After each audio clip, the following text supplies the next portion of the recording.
અક્ષરધામમાં આજે સફાઈ અભિયાન હાથ ધર્યું છે, શું કહેશો?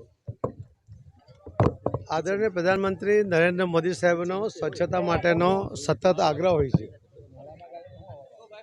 આજે ગુજરાતના આખા રાજ્યમાં આવેલ લગભગ 26 જેટલા મહત્ત્વના જે ધાર્મિક સ્થળો છે, સોમનાથ મહાદેવથી અંબાજી, પાવાગઢ, સુરતનું અંબાજી, કામરેજનું ગાય પગલા, આવા દરેક દ્વારકા,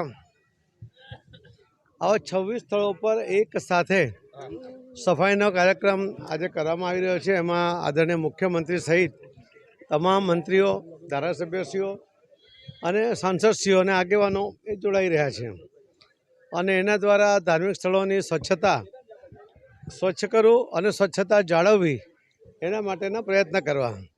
એમાં નગરપાલિકા કે મહાનગરપાલિકાના અધિકારીઓ, કર્મચારીઓ પણ સાથે જોડાય, એમની પણ મદદ લઈને એક માઇક્રો સફાઈ થાય એના માટેનો અમારો પ્રયત્ન છે, જે આદરણીય પ્રધાનમંત્રી નરેન્દ્ર મોદી સાહેબની અપેક્ષા પણ છે.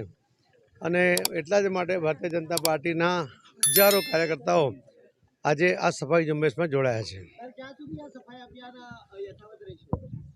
સતત દર મહિને એકવાર કરવાનો અમારો પ્રયત્ન છે. એના માટે અલગ અલગ પ્લાનિંગ કરીને અમે જણાવીશું.